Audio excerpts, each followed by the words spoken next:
of tip services, specifically in regards to law enforcement and child protective services.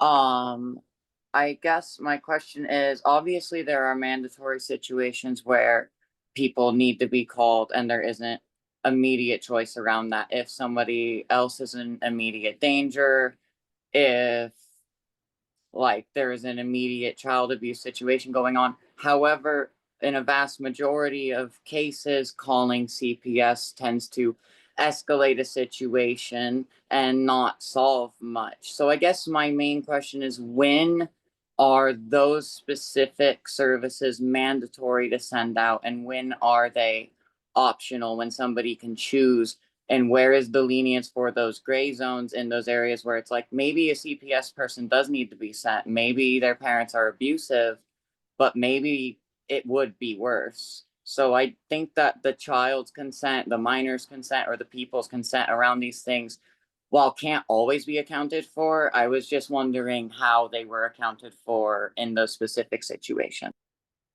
For sure. So I can go over our terms of use with you, and then I'll let Amanda jump in as well. So when folks submit a tip, they are given a disclaimer. So it lets folks know terms of use of how to use the program. If it is an emergency, contact 911.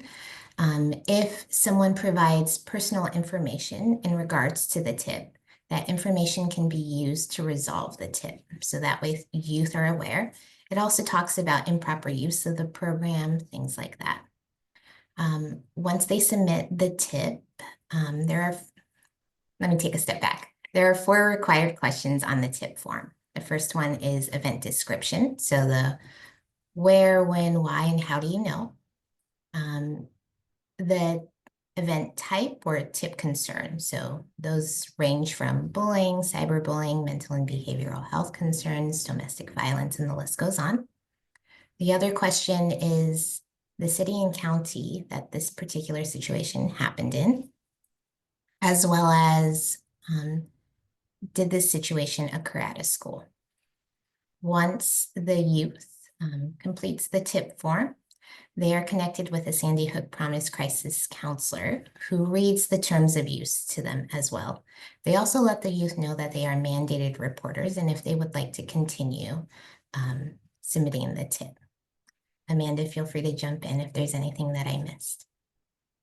No, I think you kind of covered it. Our crisis counselors, like you said, are mandated reporters, but there is also the option for what information youth are providing when they contact us. So you have that ability to kind of stay anonymous if you'd like to. Okay, yeah, that about answers my question. Obviously, the laws of mandatory reporting cannot be changed, but I think just letting somebody know that somebody is a mandatory reporter before something like that is divulged is really good. So I appreciate that. Thank you. For sure. Thanks for asking. Any other questions? Erica, in the chat, they want the link for the newsletter. I can put that in there. Thank you. And Erica, if you send that to me, I'll also send that out to the broader coalition in a recap email as well, so people can subscribe to that. Thanks so much, Sarah.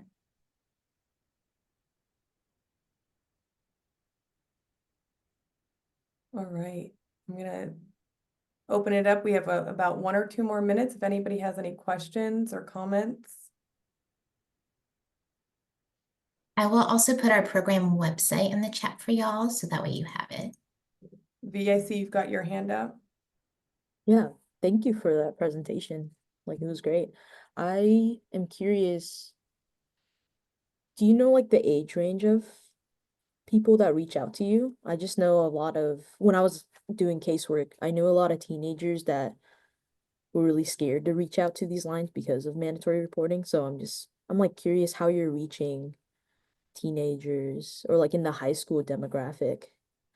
Like, are you posting like flyers or anything like that? Yeah, so if you would like a flyer, feel free to let me know. I can send those out to you. We also have handouts and things like that.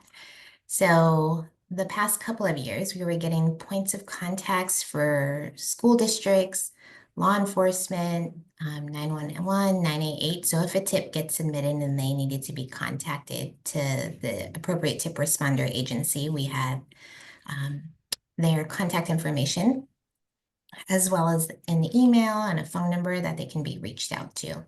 We also have a outreach and engagement team. So there are two of us. We do outreach statewide. We're reaching out to not only school districts and ESDs, but also nonprofits, youth serving organizations, museums, after school programs, anywhere that a youth might congregate to share information about HearMeWA, as well as collect feedback. We also have targeted outreach to rural areas in the state, just because we know things, especially in populated areas, there's a lot of information out there for folks, but there might not be information in rural areas for youth to connect with. So reaching out to them. We also have targeted outreach, and I will also put this in the chat for you so that way you have this, to 16 youth categories. And just to name a few of them off for you, youth who identify as BIPOC, LGBTQ plus youth, neurodivergent, military, low income, and the list goes on. So also doing targeted outreach that way as well. Hopefully that answers your question. Yeah, it does. I was just thinking, are y'all aware of like the McKinley-Vento program in high Yeah. school? Yeah, before I got enrolled in that program, the only way I knew of these resources was that my counselor reached out, and even then she was just like, this is a shelter you can go to. Like there was no other resources. So I'm wondering, like, are you only providing your information to counselors or teachers, and then if a student comes up to ask what they happen to, stumble upon a student situation, then they give the resource? I'm just like, is it like accessible where like anyone can see it? Like in Yeah. Yeah. Yeah, so it depends on where the posters and flyers are being handed out to. So some of the flyers are designed to be in bathroom stalls. So if a youth does not feel comfortable using the information, it's still presented to them. We also have flyers like trifolds, so youth can also put them in their wallet, in their backpack, things like that. We're sending it out to anyone who would like a flyer. So if you would like a flyer, I can send those out to you. But they advertise them in different ways. Some are just on bulletin boards or community centers. Some we share in presentations like these. If there's an in-person event, I would love to attend and share information with y'all, just to get the word out there. So it just depends on what folks are looking for and how they would like to advertise it, things like that. And I'll add to, just to build off what Erica said, we're also about to start doing some paid media.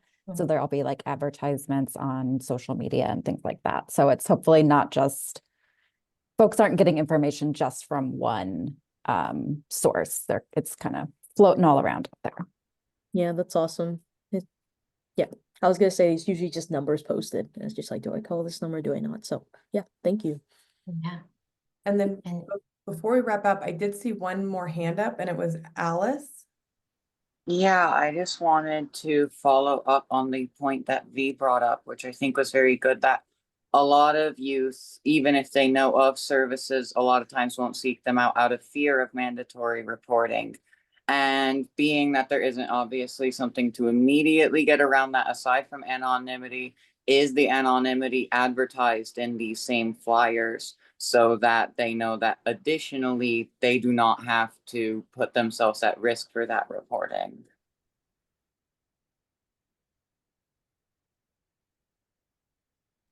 I believe so. Like we have some points on there. And then obviously once you go in to actually use it, it'll give you more information on how you can stay anonymous.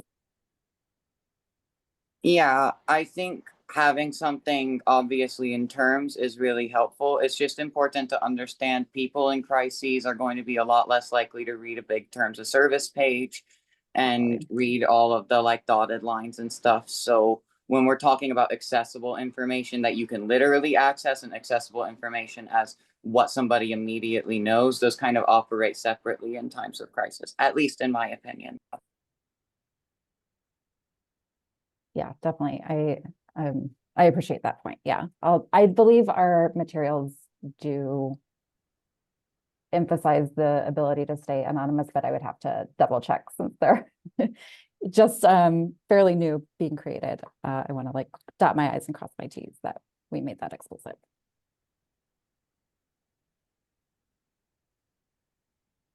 Great. And again, if there are other questions, feel free to reach out. Erica, I'm sure people can reach out to you directly, and I will share this recording and all of the information as well as Erica's contact so you can all stay up to date on this. And thanks for the great presentation and the important work you all are doing. I'm really excited about it. Thank you for having us. Really appreciate it. Yeah, absolutely. And I'm going to actually go ahead and I'm going to keep the recording going just because you know how technology works sometimes, and I can always edit on the back end. We are going to next have Rachel Baxter from Healthcare Authority, who's going to be doing a presentation on updates for the House Bill 1929 housing programs. So Erica and the rest of office, feel free to stay on if you can. Some great updates are going to be coming from Rachel's way. Can you see all right? I have it Yeah. on the presenter side, so I just want to Good be work. sure. Okay. Good. So, hi everybody. My name is Rachel Baxter. I use she, her pronouns. I am the Transitional Aged Youth Behavioral Health Stable Housing Policy Lead for the Healthcare Authority within the Prenatal to 25 division. I also have with me Heidi as well. She's from our contracts division, and I believe Lisa as well. And so they're the ones that actually work on the contracts and completed the procurements as well. So they're just here in case there's any sort of contract questions or anything like that that you might have. And with that, we'll go ahead and get started. So I'm going to be discussing the Voluntary Transitional Post-Inpatient Behavioral Health Treatment Facility Discharge Housing Program, also known as the Bridge Housing. The Healthcare Authority completed a request for proposals, which is RFP 2024 HCA 18 in December of last year. HCA's goal was to identify 2 facility contract providers, one on each side of the state. Unfortunately, HCA did not receive bids for the facility contract provider for the west side of the Cascades. So today we're hoping to share some information and answer any questions that you might have regarding the program and how to apply if you're interested. So I just wanted to have this disclaimer as well. For this contract, HCA does have the authority to contract with an entity without a procurement process, since we've already completed that in December. A lot of this might be a review. I know many of you have worked on this, so bear with me while we get through this first part. As you're aware, 3 out of 4 young adults in Washington state typically experience homelessness or housing instability. Across all systems of care, the need for behavioral health access and housing resource linkages for those leaving inpatient settings are high. Housing and behavioral health providers must respect the desire for young adults to live on their own. Transitional housing has been a persistent request by providers, families, and young people that includes wraparound behavioral health supports. Across all groups, easy access to an all-in-one space and outreach workers who can link young people with monetary and basic need programs, social supports, and recovery supports. During the 2024 Washington State Legislative Session, House Bill 1929, Section 2, Subsection 4B established that HCA was to contract for 2 post-IBHTF discharge housing facilities and a community-based transitional provider, all of which shall work with a coalition of young adults with lived experience of behavioral health needs and housing instability. HCA completed a competitive procurement process to establish the facility contract providers and transitional support provider this past year. HCA has an apparent successful bidder for Eastern Washington and has identified North Star Advocates as the successful bidder for the transitional support provider. The Bridge Coalition and the lived experience of young people is an integral part of this work and is in alignment with legislation that was passed in 2023 within Substitute House Bill 1541, which states nothing about us without us. The governor's 2025 and 2027 budget potentially adds 2 more facilities, one in the northern part of Washington and one in the southern part of Washington, to expand these services and to help more unaccompanied adults. The post-IBHTF discharge housing program, also known as the bridge housing, is a step-down housing program from inpatient and/or residential behavioral health programs into a voluntary transitional housing facility program. The program is currently for unaccompanied young adults ages 18 through 24 years old to continue their wellness while working towards obtaining and maintaining safe and stable housing. The current funding for fiscal year 25 is to establish a voluntary interim housing facility with a 6 to 10 bed capacity to provide 1 to 90 days of temporary housing with safe, trauma-informed, and recovery-focused support for those who have already been discharged from an IBHTF and are looking to secure safe and stable housing. The program is intended to be community-based, supportive, and flexible to young adults that will reside there. The facility provider does not need to be a BHA. I will discuss funding for the program and the flexible funding component later in the presentation. The program is not intended to be an extension of an inpatient or residential treatment environment and will not be considered a secured or locked facility. It is the intent of this work that the facility providers shall work together with myself as the HCA contract manager and North Star Advocates as the consulting and technical assistance entity for the program. Consultation shall be provided to support the opening of the facilities, assist with immediate needs for young adults, creative problem solving if barriers are encountered, and to assist with young people to reintegrate into their communities and ensure that their lived experience and youth voice is in the program. North Star Advocates will not be providing direct behavioral health services for the program.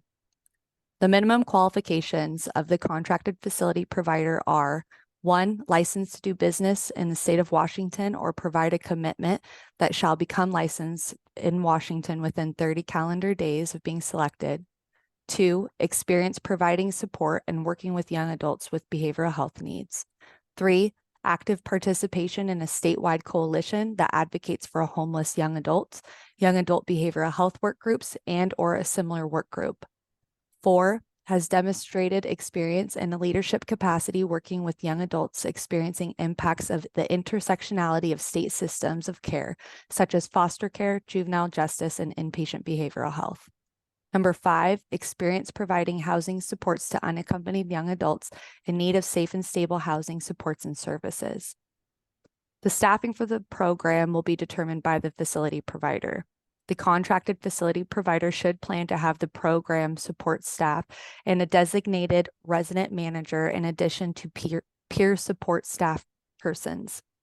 A multidisciplinary team should be established or is accessible within the community. The facility provider will coordinate and support discharge planners and discharge plan recommendations, MCO care coordination, and the transitional support provider, North Star Advocates, to ensure an easy transition from inpatient programs into this less restrictive housing program. The contracted facility provider can subcontract with other community support providers to ensure young adults have access to outpatient services, crisis response, and peer support programs. The facility provider staff should assist young adults in ensuring wraparound services are available, in addition to employment support and resource navigation. Staff coverage should include at least one staff person on duty and awake 24/7. Again, the facility contractors may also subcontract with entities that provide behavioral health services to support young adults in the program if they do not have these programs already in place. So HCA plans to award contracts based on overall qualifications, experience, geographical reach, and ability to achieve the goals within the budget parameters. We're currently in phase 1, which is the start of the executing contract until June 30th, 2025, and will be for the initial facility startup, hiring, planning, outreach, the beginning of providing services, and establishing a working relationship with the transitional support providers and consultants. This also includes attending coalition meetings and trainings, in addition to implementing youth voice throughout the program. During the startup and implementation phase, the facility provider should establish an intake process, identify staffing, ensure access to core clinical services and psychosocial services, address safety and security, be in compliance with HIPAA, and protect the rights of individuals, ensuring young adults have access to social enriching programs and community integration, person-centered planning for return to community plans, and how the provider will ensure safe and stable housing is established and maintained once transitioned back into their community. Phase 2 will consist of program monitoring and reporting and will be the first completed operational year. The provider will continue to engage in the activities listed above in addition to continued outreach and engagement with the coalition, transitional providers, MCOs, and reporting on transitions and follow-ups with young people after completing the program. Young adults should also be invited to participate in the Bridge Coalition activities. As part of the draft contract, the contracted facility provider will also conduct pre and post participation surveys to ensure care is holistic, developmentally appropriate, and young adult centered, and determine if there's any gaps that are needed to be filled. B, collaborate and engage with discharge planners and housing support entities that serve young adults. C, facility contractors shall provide updates to myself as the HCA contract manager, as well as recording any trainings or connections to the work. D, the facility contractors shall submit quarterly reports and an annual report that will include demographic client data as well as program narratives and self-reflections. HCA will provide the Excel spreadsheet and direction on how that data will be collected. Throughout each lifespan of the contract, the facility providers will be working and communicating with the HCA contract manager and North Star advocates. So for fiscal year 2025, HCA was budgeted a total amount to not exceed $1,177,000 for the entire initial term of the contract, which ends June 30th, 2025. HCA will have the discretion to adjust award amounts as necessary to meet program needs and so that the maximum funding amount is not exceeding and the most efficient use of the funding for the maximum number of facilities is achieved. An aggregated total of the $50,000 of the $1,177,000 is allocated for flexible funding, which is about 4.2% of the total cost. The current funding does expire June 30th, 2025. Starting July 1st, and ongoing through fiscal year 29, as projected, the contract facility provider will receive $1,008,500 total annually and an aggregated total of $50,000, which will be utilized for young people specifically to acquire safe and stable housing. More information regarding the allowable uses of flexible funding dollars can be provided and found within the draft contract language. It's good to keep in mind that this is a transitional housing program and is not billable to Medicaid and is not reimbursable per bed. The program should be offered to unaccompanied young adults who may not be Medicaid eligible. The amounts awarded be utilized for the participants. However, programs such as foundational community support, such as FCS, could be billed when applicable. So the geographic reach is important for this program. As stated within legislation, we're going to have the 2 on each side of the Cascades, and then there'll be north and south as well. Young adults discharging from inpatient facilities may be coming from all over the state and may need assistance to get to and from the program. Young adults may also need assistance finding employment and should be in the area that will allow for transportation to possible employment opportunities. This is especially true for rural areas. Additionally, throughout the state are areas that may not have as many social service and behavioral health programs that could benefit young people when establishing stability. It's important that the facility provider have a plan on how to mitigate those barriers. Young adults are centered in their own plans with their own individual needs, and their plan is more successful that way. This reduces the likelihood of recidivism into an inpatient facility, reduces visits to the emergency rooms, and gives the opportunity for autonomy and voice in their own future. The coalition will also give insight into their own perspectives on trauma-informed care, holistic care, recovery-centered support, and insight into the community services and program. The contracted facility provider will be expected to collaborate with North Star advocates and the Bridge Coalition for Education and Awareness. They will be also expected to connect with discharge planners and managed care organizations and housing providers that serve young adults to support the delivery of developmentally appropriate services and supports. So what are we looking for? HCA can contract directly without competitive procurement process, and we are currently seeking for June 30th, 2025 and ongoing, currently operating a facility in Washington State with 6 to 10 bed capacity and plans to use 100% of the bed capacity for the contract, has experience managing flexible funding programs, located in a geographical area that is easily accessible for young adults or has a plan for transportation needs, has experience working with discharge planners, has participated with or has experience working with young adults with lived experience of housing instability and or behavioral health needs, has knowledge of cross-agency programs and community providers, understands the need for young adult-centered future planning, trauma-informed care, developmentally appropriate care, and the importance of holistic supports for young people, understands the impact of intersectionality of state systems of care on young people, as well as how systems of care can also be impacted. So to apply, if your agency or you're aware of an agency that could be potentially interested for the west side of the Cascade Mountains, please submit a letter of interest to myself, Rachel Baxter, via email. The letter of interest should identify the interested facility provider with direct contact information. The letter of interest should also include how the potential facility provider meets the minimum qualifications that we stated earlier. Any additional relevant experience that would be beneficial to know for this program, such as experience working with discharge planners, utilizing or managing flexible funding, etc. Upon receiving the letter of interest, I'll provide a cost proposal Excel spreadsheet and draft contract for review and submission.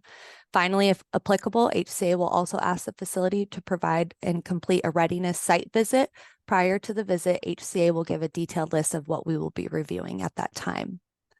I also do have a letter template that I'm going to be sending out due to some of the current events that are happening right now regarding Medicaid. I wasn't able to get that approval through our leadership currently. So still working on receiving that approval. And once I receive that, I can give that to Sarah to send out to everybody. On the last slide, you'll find just examples of letters of interest criteria, the FAQs that we received during our amendment, cost proposal spreadsheet, the actual House Bill 1929, as well as House Bill 1541, which is in regards to nothing about us without us, and an example of the RFP. And with that, if I missed anything, Heidi, feel free to speak up, or if anybody has any questions, I'd love to answer those. No, this is great, Rachel. You're a procurement expert too. Just hearing you, it's like wow. It's just a lot of really succinct information, and you really covered it. The only thing, and this only came up lately, is that part of the, just spoiler alert on any kind of readiness site evaluation that we would do, that if you already have a DOH license, if you have the latest review that they did, that's really helpful for us, because then we don't have to duplicate work and we can kind of just see everything that's already been looked at. And so we're just really, ideally, somebody who already has a license, that's not going to necessarily be a showstopper long term. Right now we're looking at, spending money before the end of June, so we may be limited to facilities that have those licensures and have that information. But just to give you a heads up that information would be helpful. But we would address that after we receive your letter, and then we talk about the site visit and things like that. But great job, Rachel. And for everybody, it's really neat to hear about your program. Makes me real proud to be a state employee and see all the neat things that we're doing throughout the state.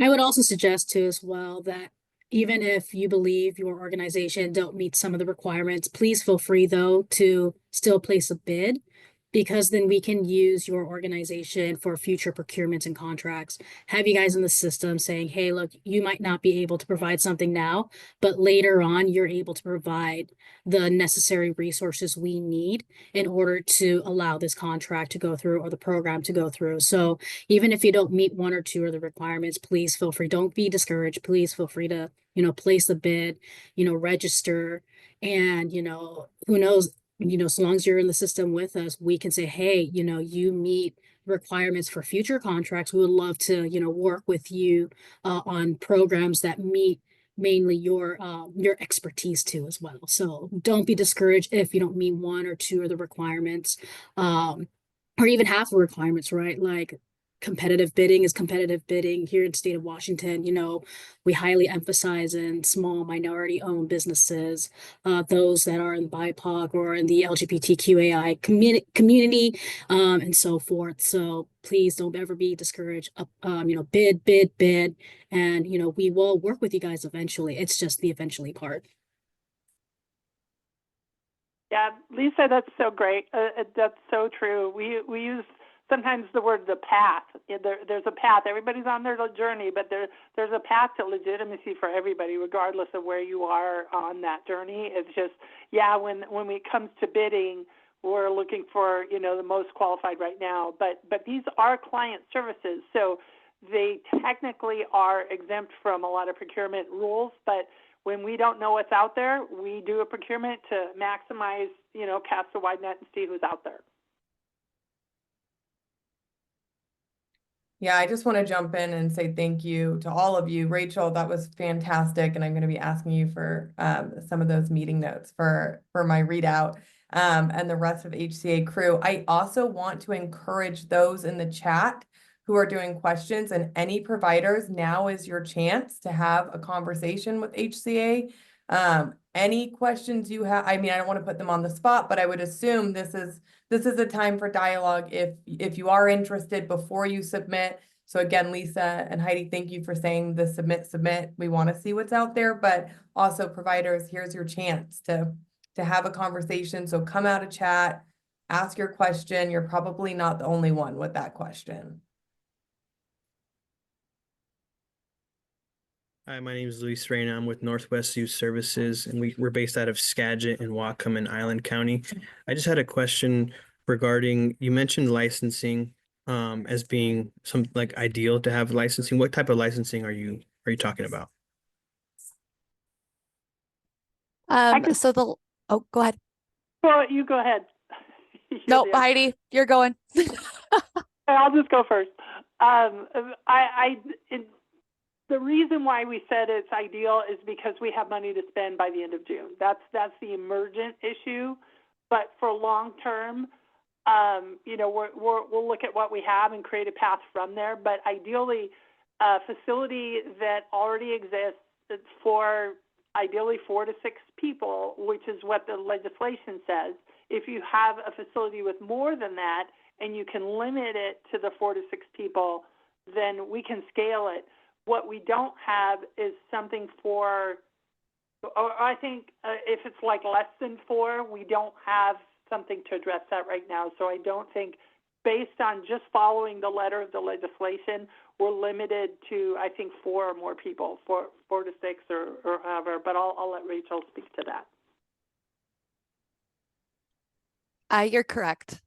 And that, really the licensing requirement was just that. We were looking at, I know Isaac is on the call as well. We were looking at other licensing requirements and what does Department of Health require, if anything, for transitional housing programs and those models. And we didn't see anything specifically. Since this is a community-based program, there's not that Medicaid portion. So we have different licensing requirements than maybe other facilities would have. And I wanted to acknowledge Ali had listed a question in the chat and said, one of the things that I have a question was that when applying, you need to have a facility housing when applying. It was difficult as we did not have a place immediately designated. So yeah, we would need to have a facility. They would have to have a facility already in place. at this time. You also mentioned subcontracting with the behavioral health agency, because we are primarily a youth serving provider that provides housing and care coordination services, but we don't have an in-house behavioral health team. Is there funding attached to subcontracting out with the local behavioral health? So you would just receive that full amount. And so it would be up to you to subcontract from that amount with the behavioral health providers. The only request that we really have is that there would be peers that were on site, somebody that has the ability to call a mobile crisis response team, or in case of emergency is able to call out, as well as offering those outpatient services such as peer support programs. So really you're able to do that subcontracting with an entity if you already have a working relationship with them. Perfect. Thank you. And my last question is just regarding the funding. You said there's initial funding through June. After that, is it a 2-year funding, or is it like a guaranteed 2-year funding, or is it 1 year, or how does that look? I can see Heidi getting ready. Oh, and this is my recollections of our discussions with our budget analyst, and I recall that conversation saying that we had requested money for, I believe, 4 years total. So it would be up through what, 2027 or 29. And it's already part of a budget that we submitted to the higher ups and was approved last year. And it's documented, it's on the list, it's on the radar, but as people know, we are limited to what the legislature approves for each biennium. And right now we're at the end of a 2-year budget cycle. So by April or May, we're going to have the budget approved for the next 2 years. And, when you're first in line and you're like, hey, we already approved this is the budget that's already been in, we're first in line, hopefully we'll get it, we're confident we'll get it, but then we have to wait another 2 years as well to do for the other biennium. But we've kind of locked it in as far as being good little planners and doing everything we are to get it on the radar and keep it on there. But we're at the limit and at the behest of the wishes of the legislature. So, but honestly, and I don't want to sound too utopian, but regardless of the administration, we've had a lot of support for behavioral health funding and spending, and the HCA, at least, I think, has a really good reputation for standing up programs and then finding other funding for it, and even having Medicaid cover it. So I really have a lot of optimism for what HCA can do with this. We're just limited right now to this. Yes, we're crossing our fingers. Yes, we're hoping it'll be another 4 years, or at least by the end of June, we'll be able to do a 2-year amendment for another 2 years of services, however that works.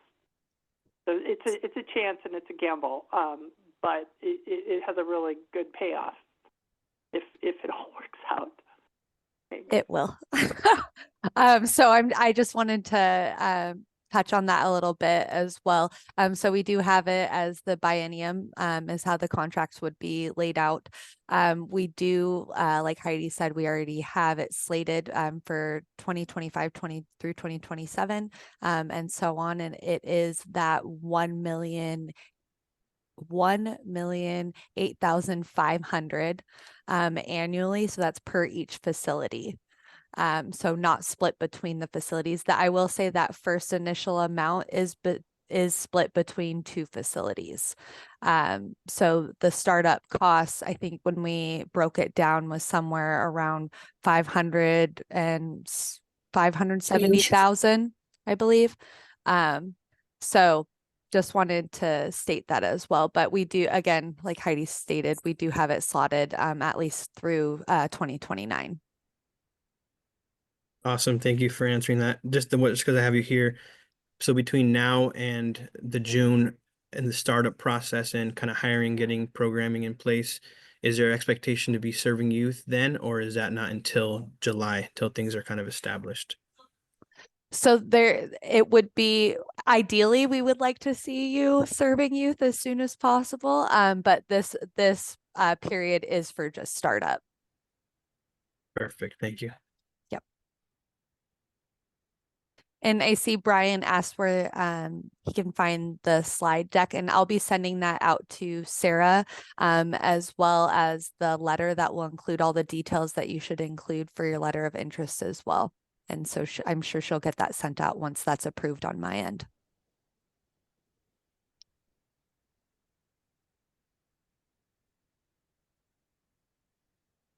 I will. Any other questions? Again, I'm just so thankful for HCA, for you all coming and doing this presentation and talking directly to people. And we're so close. So definitely apply, like submit it, go for it.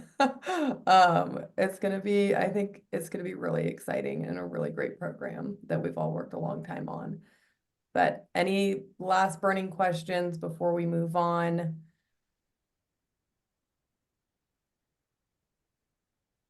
I have a quick question, Sarah. Hi, Johnny Ota. Is the east side, have you secured the spot for the east side of the mountains? Potentially, yes.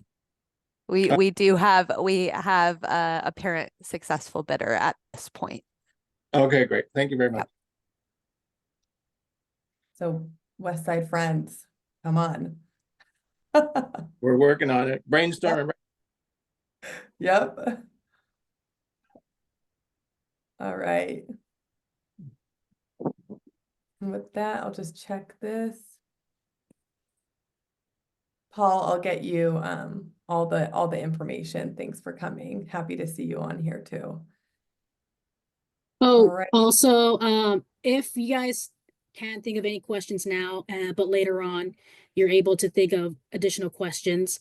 On the procurement, there is a web or email address that you can email regarding your questions about the bid for the west side of the state, and we will answer accordingly, and then we will post that question up so that other bidders from the west side can also see it too as well. So if you don't have any questions now or can't think of anything, but later on you do have questions on the bid, on the procurement bid, it does have an email address to email it to, and then we'll answer it accordingly for you guys as well. So. Right. And then just one more comment before we move on. I want to just assure everybody on here, because I'm seeing the chat. Rachel and I will work together. I will make sure every single person on this call and who's actually just a member of the Bridge Coalition, which is a lot larger than those here today, get all this information. So it's really clear. You'll have, the presentation, the slide decks, the emails. I'll make it clear and easy. And again, a special thanks to HCA.